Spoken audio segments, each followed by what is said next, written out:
Welcome students. This is Jezulkar sir here. Today we are going to learn renewal of bill of exchange. Renewal of bill of exchange means old bill cancellation. Cancellation of bill on maturity in return of a new bill for an extended period of credit is known as renewal of bill of exchange. Renewal of bill of एक्सचेंजचा जो meaning यामध्ये explain केला आहे की ज्यामध्ये cancellation of bill जे bill आहे जे ओल्ड बिल आहे ते कॅन्सल केलं जातं. Cancellation of bill on maturity. मॅच्युरिटीच्या वेळेला आपल्याला डेट ऑफ मॅच्युरिटी माहिती आहे. बिलाचा कालावधी संपुष्टात येतो तो त्याला म्हणायचं डेट ऑफ मॅच्युरिटी.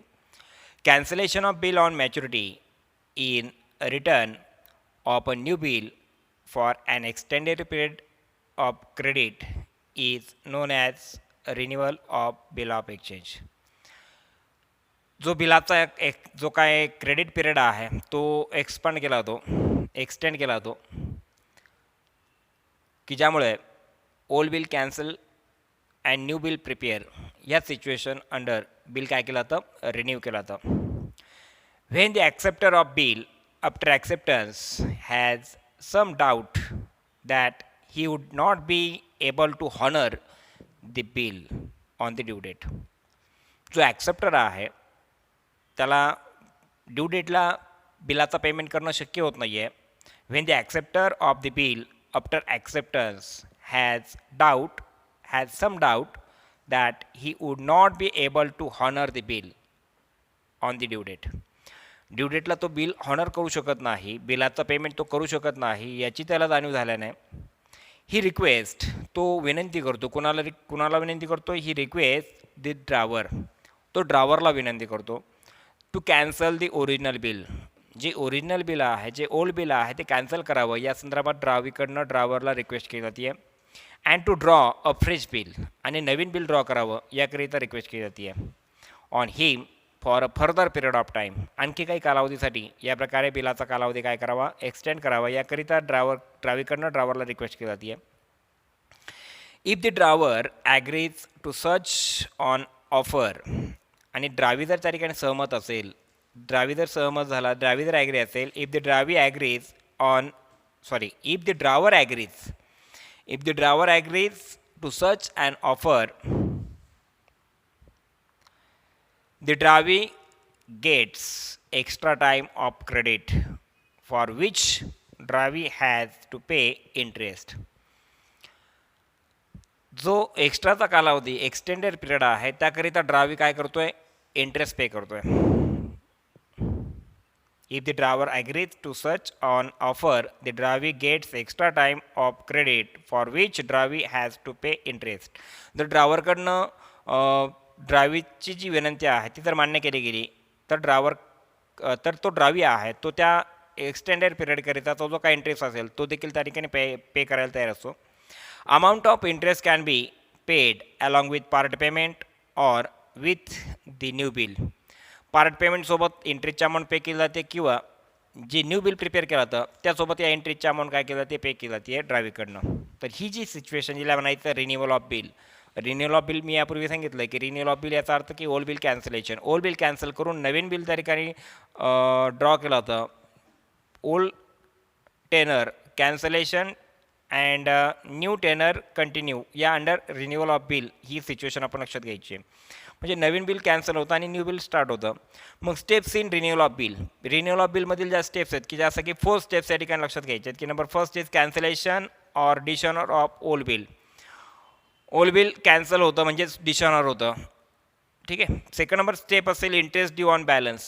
जो बॅलन्स रिमेनिंग असेल ड्रावीकडनं ड्रावरला पे करण्याचा त्या बॅलन्सवरील जो इंटरेस्ट असेल तो त्या ठिकाणी ड्यू केला जातो किंवा पे केला जातो किंवा ड्यू असतो. थर्ड नंबर स्टेप असेल receiving oblique paying of part payment. ड्रावरकडनं पार्ट पेमेंट रिसिव्ह केलं जातं किंवा ड्रावीकडनं पार्ट पेमेंट पे केलं जातं. ही थर्ड नंबर सिच्युएशन. आणि नंबर फोर्थ नंबर स्टेप असेल drawing and acceptance of new bill. आणि न्यू बिल काय केलं जातं, ड्रॉ केलं जातं. म्हणजे या 4 number situation old bill cancellation, त्यानंतर interest due, part payment received paid याप्रमाणे किंवा प्रिपरेशन ऑफ न्यू बिल. या 4 सिच्युएशन आहे या रिन्युअल ऑफ बिलमधील सर्व स्टेप्स आपण लक्षात घ्यायचे आहेत. ह्याच स्टेप्स आपण डीपली थोड्याशा समजावून घेतो आहे. यामध्ये accounting treatments in the books of drawer and drawee. यामध्ये number first transaction cancellation of old bill or dishonour of bill. Cancellation of old bill or dishonour of bill या कंडिशनमध्ये आहे. ड्रावरच्या बुकमध्ये एंट्री पास होती आहे drawee's account debit bills receivable account drawee's account debit to bills receivable account credit to bank account credit to bill send to bank for collection account credit to endorsee's account credit. इथे credit balance कुठलाही येऊ शकतो. Suppose इथे combine entry pass केली. Combine entry pass केली म्हणजे की drawee's account debit to bills receivable असेल. जर रिटर्न बिल डिशनर झालं तर drawee's account debit to bills receivable account ही एंट्री पास करायची आहे. जर डिस्काउंटेड बिल डिशनर झालं तर drawee's account debit to bank account entry pass करायची आहे. जर bill send to bank for collection डिशनर झालं तर drawee's account debit to bill send to bank for collection entry pass करायची आहे. आणि जर बिल एंडॉर्स केलं गेलं तर निश्चिततः त्यामध्ये एंट्री पास करायची ड्रावीज account debit to endorsee's account. ह्या पद्धतीने ह्या एंट्रीज आपण समजून घ्यायचे आहेत. आणि ड्रावीच्या बुकमध्ये एंट्री पास होती आहे obviously bills payable account debit to drawer's account. ही एकच एंट्री ड्रावीच्या बुकमध्ये कंटिन्युअसली पास केली जाते. कुठल्या सिच्युएशनमध्ये कॅन्सलेशन ऑफ ओल्ड बिल की ज्यालाच म्हणायचं dishonour of bill. Second number condition असेल interest due on balance amount. जे अमाऊंट ड्राईव्हकडनं पे करायची बाकी आहे त्यावरील जो इंटरेस्ट असेल तो ज्यावेळेला ड्यू असेल द्यायचा बाकी असेल तर त्यावेळेला ड्रावरच्या बुकमध्ये एंट्री पास केलं ते drawee's account debit to interest account. Interest अकाउंटला ड्रावरच्या बुकमध्ये क्रेडिट बॅलन्स द्यायचा कारण तो ड्रावरचा इन्कम असणार आहे इंटरेस्ट. ठीक आहे. नॅरेशन असेल बेईंग इंटरेस्ट ड्यू. आणि ड्रावीच्या बुकमध्ये जर आपण बघितली एंट्री तर interest account debit to drawer's account त्याचं नॅरेशन असेल बेईंग इंटरेस्ट ड्यू. ॲक्च्युली या प्रकारचा इंटरेस्ट हा ड्रावीसाठी काय असणारे लॉस असेल म्हणून ड्रावीच्या बुकमध्ये इंटरेस्ट अकाउंटला डेबिट बॅलन्स दिला गेला. हे असेल second number condition. Third number condition असेल receiving oblique paying part payment. Part payment drawer receive करतात पार्ट पेमेंट ड्रावी पे करतायत. म्हणून ड्रावरच्या बुकमध्ये पार्ट पेमेंट जर रिसीव्ह झालं सपोज 10,000चं बिल असेल 50% अमाऊंट पे केली गेली तर 5,000 रुपीजचं जे अमाऊंट आहे पार्ट पेमेंट म्हणून ड्रावरला मिळेल. म्हणून ड्रावरच्या बुकमध्ये एंट्री पास केली जाईल cash oblique bank account debit to drawee's account. Narration तुम्ही मेन्शन करू शकता bank part payment received along with interest. आणि ड्रावीच्या बुकमध्ये एंट्री पास केली जाते drawer's account debit to cash oblique bank account. Narration असू शकेल bank part payment made along with interest. ही झाली थर्ड नंबर सिच्युएशन. आता यामध्ये इंटू ब्रॅकेट काय मेन्शन केलं आहे की amount of interest will be added to this amount if interest is receiving किंवा interest is received along with part payment. आता या ठिकाणी इंटरेस्टचे अमाऊंट पार्ट पेमेंटसोबतही दिले जाऊ शकते किंवा जे रिमेनिंग अमाऊंट असेल न्यू बिल रिगार्डिंग किंवा न्यू बिल कनेक्टिंग या प्रकारे इंटरेस्ट देखील पे केला जाऊ शकतो. आणि नंबर फोर्थ कंडिशन असेल drawing and acceptance of new bill. इथे ड्रॉईंगचा अर्थ काय की न्यू बिल ड्रॉ केलं होतं. ॲक्सेप्टिंग अ न्यू बिल किंवा acceptance of new bill Naveen bill त्या ठिकाणी तयार केलं जातं. प्रिपरेशन ऑफ न्यू बिल आपण त्याला म्हणूयात. मग ड्रावरच्या बुकमध्ये प्रिपरेशन ऑफ न्यू बिलच्या एंट्री काय पास होते bills receivable account debit to drawee's account. Narration असेल बेईंग न्यू ॲक्सेप्टन्स किंवा new bill draw and acceptance received. आणि ड्रावीच्या बुकमध्ये एंट्री पास होती drawer's account debit to bills payable account. Drawer's account debit to bills payable account. Narration असेल being new bill accepted and accepted for the balance. याप्रमाणे म्हणजे ड्रावीच्या बुकमध्ये देखील ही entry pass केली जाते. बिल्स पेबल अकाउंटला क्रेडिट बॅलन्स दिला जातो आणि ड्रावर्सला डेबिट बॅलन्स दिला जातो. Drawer's account debit to bills payable account याप्रमाणे एंट्री पास करायची. तर ह्या झाल्यात renewal of bill of exchange regarding four situations. Renewal of bill regarding four situation. Number first situation is old bill cancellation. Number second situation is interest due. Third number situation part payment received or paid. And number fourth is preparation of a new bill ही असेल. ठीक आहे. या पद्धतीने situations आपण लक्षात घ्यायचे आहेत. नंबर नेक्स्ट कंडिशन जर आपण अभ्यासली retirement of bill of exchange.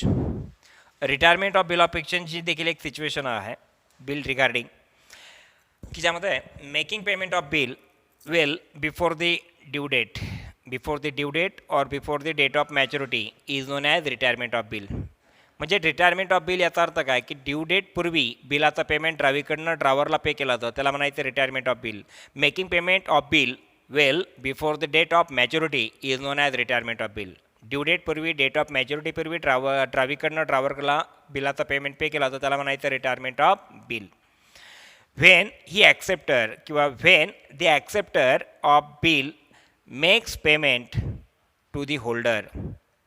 Acceptor त्या ठिकाणी बिलाचा पेमेंट करतो. When the acceptor of a bill makes payment to the holder before the due date is known as retiring a bill. होल्डरला due date पूर्वी ॲक्सेप्टरकडनं बिलाचं पेमेंट पे केला होतं त्याला म्हणायचं retiring a bill. Drawer allows some discount or rebate to the drawee for the unexpired period. म्हणजे ड्रायव्हरकडनं किंवा होल्डरकडनं त्या ड्रावीला काही रिबेट किंवा डिस्काउंट अलाव केला होतो का तर ड्रावीने बिलाची अमाऊंट ड्यू डेट पूर्वी त्या ठिकाणी ड्रायव्हरला पे केली आहे याकरिता ड्रायव्हरकडनं डिस्काउंट अलाव केला होतो कुणाला ड्रावीसाठी. This rebate is an expense to the driver आणि हा जो रिबेट असेल हा ड्रायव्हरसाठी काय असेल एक्सपेन्स असेल ऑर होल्डर. ड्रायव्हर किंवा होल्डरसाठी हा जो काय रिबेट असेल हा जो डिस्काउंट असेल हा काय असेल लॉस असेल एक्सपेन्स असेल. And income to the drawee or acceptor आणि हा डिस्काउंट किंवा हा जो रिबेट असेल हा ड्रावीसाठी किंवा ॲक्सेप्टरसाठी काय असेल इन्कम असेल. ही कन्सेप्ट लक्षात घ्यायची आहे. तर या पद्धतीने रिटायरमेंट सिच्युएशन देखील आपण लक्षात घेतली आहे. Accounting treatment in the books of driver and drawee. रिटायरमेंटची ड्रायव्हरच्या बुकमध्ये एंट्री पास होती cash oblique bank account debit. Cash account debit याचा अर्थ काय rebate oblique discount account debit to bills receivable account. ही ड्रायव्हरच्या बुकमध्ये रिटायरमेंटची एंट्री पास करायची. नॅरेशन असेल being bill retired and rebate allowed. आणि ड्रायव्हरच्या बुकमध्ये एंट्री पास होती आहे bills payable account debit to cash oblique bank account to rebate oblique discount account. ही एंट्री पास करायची ड्रायव्हरच्या बुकमध्ये कुठल्या कंडिशनमध्ये रिटायरमेंट कंडिशनमध्ये. नॅरेशन असेल being our acceptance retired and rebate received. ही असेल रिटायरमेंट सिच्युएशन. ह्या रिटायरमेंट सिच्युएशनमध्ये ओनली वन किंवा ओनली सिंगल एंट्रीज या ड्रायव्हर अँड ड्रायव्हरच्या बुकमध्ये पास होतात हे लक्षात घ्यायचं आहे. नंबर नेक्स्ट आपण अभ्यासतोय कंडिशन नंबर लास्ट या चॅप्टरमधील इनसॉल्वन्सी ऑफ ड्रावी. इनसॉल्वन्सी ऑफ ड्रावी म्हणजे काय की person whose liabilities are more than the assets. अशी व्यक्तीच्या लायबिलिटीज ह्या ॲसेटच्या तुलनेमध्ये काय जास्त आहेत. A person whose liabilities are more than assets and is not in a position to pay off his liabilities is called as insolvent person is known as insolvent person. अशा व्यक्ती किंवा अशी व्यक्ती की ज्या व्यक्तीकडे लायबिलिटीज जास्त आहेत ॲसेटच्या तुलनेमध्ये अशा व्यक्तीला म्हणायचं insolvent person. Person whose liabilities are more than the assets and is not in a position to pay off his liabilities is known as insolvent person. When the acceptor or drawee is declared insolvent by the court. जो acceptor किंवा जो ड्रावी आहे तो जर कोर्टाने declare केला घोषित केला असेल ॲज अ इन्सॉल्वंट म्हणून तर bill accepted by him will obviously be dishonoured. की ज्या माध्यमातनं बिल डिशॉनर झालं ही त्या ठिकाणी समजलं जातं. When the acceptor or drawee is declared insolvent by the court bill accepted by him will obviously be dishonoured. की बिल डिशॉनर झालं असं त्या ठिकाणी समजलं जातं का तर एखादी व्यक्ती जर इन्सॉल्वंट झाली असेल तर बिल काय होतं ॲटोमॅटिकली ऑब्वियसली डिशॉनर होतं. In this case entry for cancellation of bill will be passed in the books of driver and drawee. मग यासाठी बिल डिशॉनर जर होत असेल तर ॲटोमॅटिकली बिल काय होतं डिशॉनर होतं. ड्रायव्हर आणि ड्रायव्हरच्या बुकमध्ये एंट्री त्या ठिकाणी पास होतात. Driver may receive some amount from drawee's estate. ड्रायव्हरला त्या ठिकाणी त्या ड्रायव्हरच्या इस्टेटमधनं काही अमाऊंट त्या ठिकाणी रिसीव्ह करता येते. Driver may receive some amount from the drawee's estate which is called as final dividend. ड्रायव्हरला ड्रायव्हरच्या काही प्रायव्हेट इस्टेटमधनं जेवढे अमाऊंट रिकवर करता येईल वसूल करता येईल कलेक्ट करता येईल त्या अमाऊंटलाच त्या ठिकाणी काय म्हणायचं आहे मग फायनल डिव्हिडंड. कुणाच्या दृष्टिकोनातनं ड्रायव्हरच्या दृष्टिकोनातनं. का तर ड्रावी काय झाला इन्सॉल्वंट झाला तो पैसे देऊ शकत नाही. त्याची प्रायव्हेट प्रॉपर्टी जेवढी त्याला घेता येईल तेवढी त्या ड्रायव्हरकडनं घेतली जाते. Driver may receive some amount from the drawee's estate which is called as final dividend. त्याला फायनल डिव्हिडंड म्हणून ओळखलं जातं. The amount which is not recoverable will be written off in the books of driver as bad debts. आणि जी amount त्या इन्सॉल्वंट पर्सनकडनं किंवा त्या ड्रावीकडनं recover नाही झाली त्या अमाऊंटलाच काय म्हणायचे बॅड डेप्ट्स. ठीक आहे.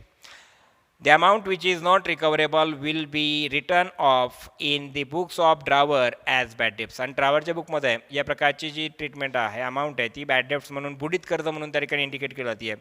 दी same amount will appear in the books of drawee as deficiency. आणि हीच अमाऊंट जसं की ड्रायव्हरच्या बुकमध्ये एक बॅड डेप्ट्स म्हणून मेन्शन केली गेली तर तीच अमाऊंट ड्रायव्हरच्या बुकमध्ये डेफिशियन्सी म्हणून त्या ठिकाणी लक्षात घेतली जाते या पद्धतीने. म्हणजे ड्रायव्हर जेवढी अमाऊंट पे करू शकत नाही या ड्रायव्हरला त्यालाच म्हणायचं डेफिशियन्सी. कुणाच्या व्ह्यू नाही ड्रायव्हरच्या व्ह्यू नाही.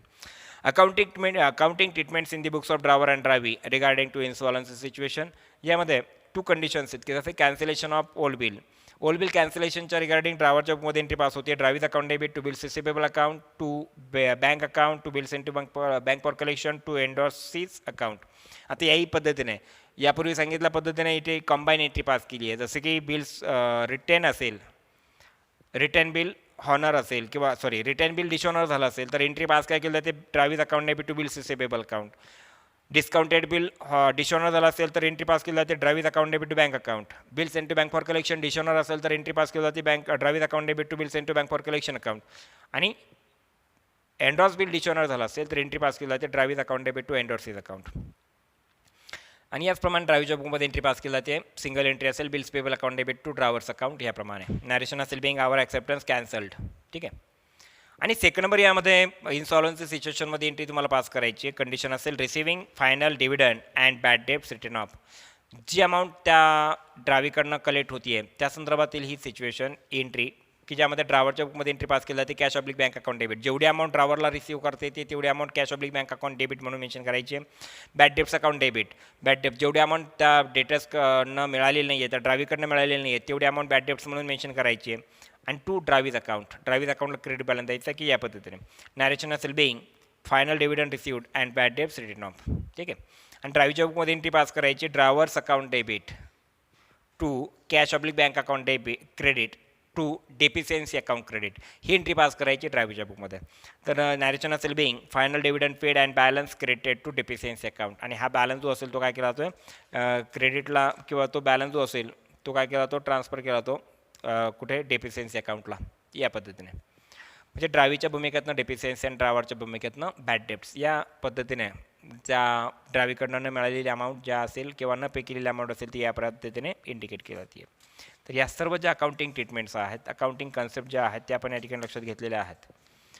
नेक्स्ट व्हिडिओमध्ये आपण जी अकाउंटिंग बिल ऑफ एक्सचेंजची जी काय एक्सरसाइज असेल ती आपण कंटिन्यू करणार आहोत. ओके. थँक्यू.